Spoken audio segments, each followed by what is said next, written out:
Good morning student. हमारे +2 economics का chapter 11 चल रहा था। आज हम टॉपिक करेंगे उत्पादन कर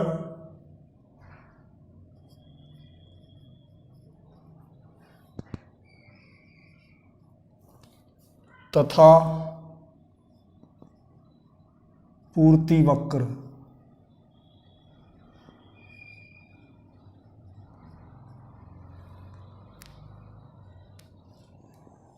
excise duty and supply curve.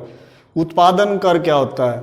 उत्पादन कर एक्साइज ड्यूटी वस्तु और सेवाओं के उत्पादन पर लगता है।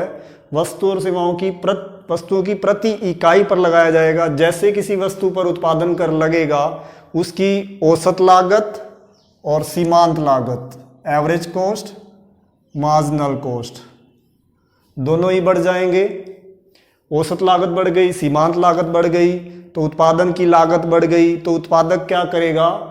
उस वस्तु की पूर्ति कम करेगा और पूर्ति वक्र बाईं तरफ लेफ्ट साइड खिसक जाएगा। देखो डायग्राम में,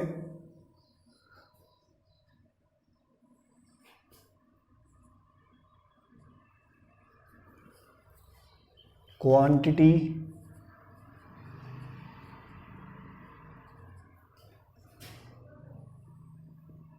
प्राइस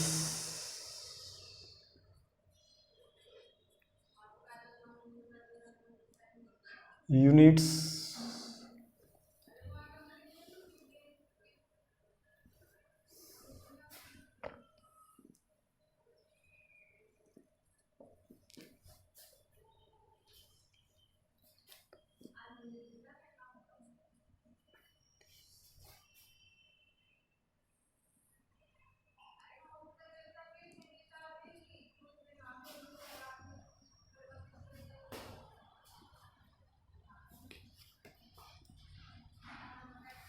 देखो डायग्राम शो कर रहा है। ओ एक्स पर वस्तु की मात्रा दिखाई गई है, ओ वाई पर वस्तु की कीमत, S1 आरंभिक पूर्ति वक्र है।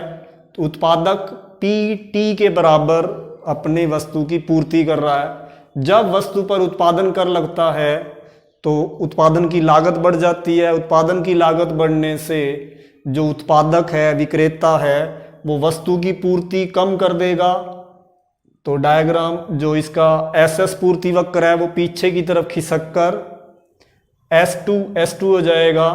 और K बिंदु पर पता लग रहा है कि वस्तु की पूर्ति PT से कम होकर PK हो जाएगी। मतलब जब उत्पादन कर लगेगा तो पूर्ति वक्र लेफ्ट साइड जाएगा, बाईं तरफ जाएगा, पीछे की तरफ खिसकेगा। उत्पादक या विक्रेता वस्तु की पूर्ति कम कर देगा, वस्तु को कम बेचने के लिए तैयार हो जाएगा। पहले पूर्ति थी PT, उसके बाद कम होकर कितनी हो गई? PK।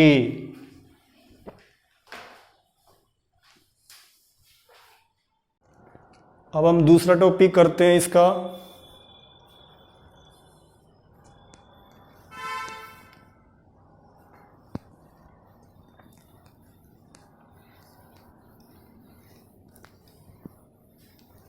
दूसरा टॉपिक है संबंधित वस्तुओं की कीमत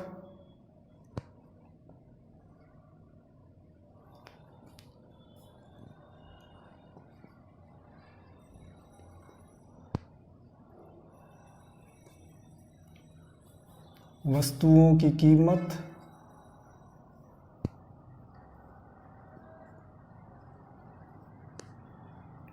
तथा पूर्ति वक्र।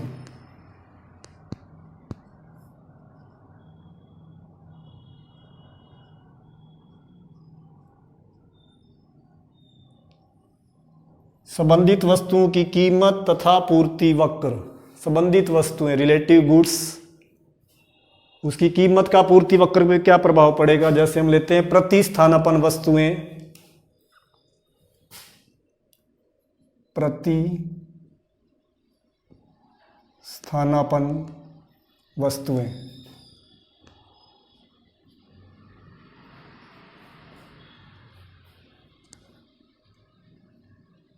या प्रतिस्थानापन्न वस्तु जैसे चाय एवं कॉफी।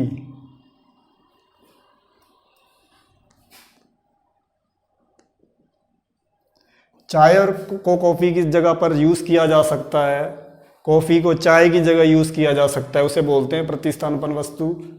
अब मान लो चाय की कीमत बढ़ रही है। जब चाय की कीमत बढ़ेगी तो उत्पादक कॉफ़ी के स्टॉक को रोक लेगा, कॉफ़ी की कीमत में वृद्धि के लिए प्रतीक्षा करेगा। तो कॉफ़ी का जो पूर्ति वक्र होगा वो कम पूर्ति करेगा, क्योंकि चाय की कीमत बढ़ रही है तो उत्पादक चाय ज़्यादा बेचेगा, कॉफ़ी कम बेचेगा, कॉफ़ी का पूर्ति वक्र पीछे की तरफ खिसक जाएगा, कॉफ़ी की पूर्ति कम हो जाएगी।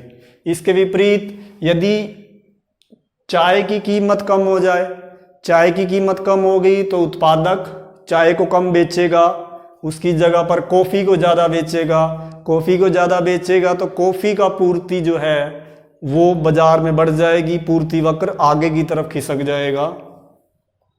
इसका डायग्राम देखते हैं।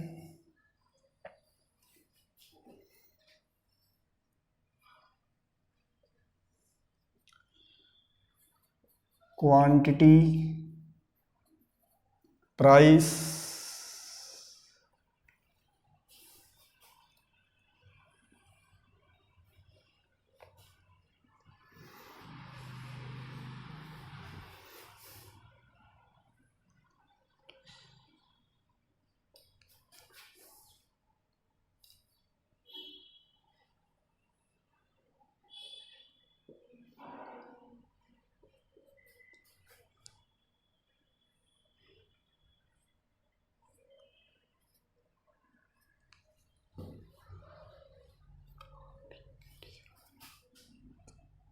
KTR।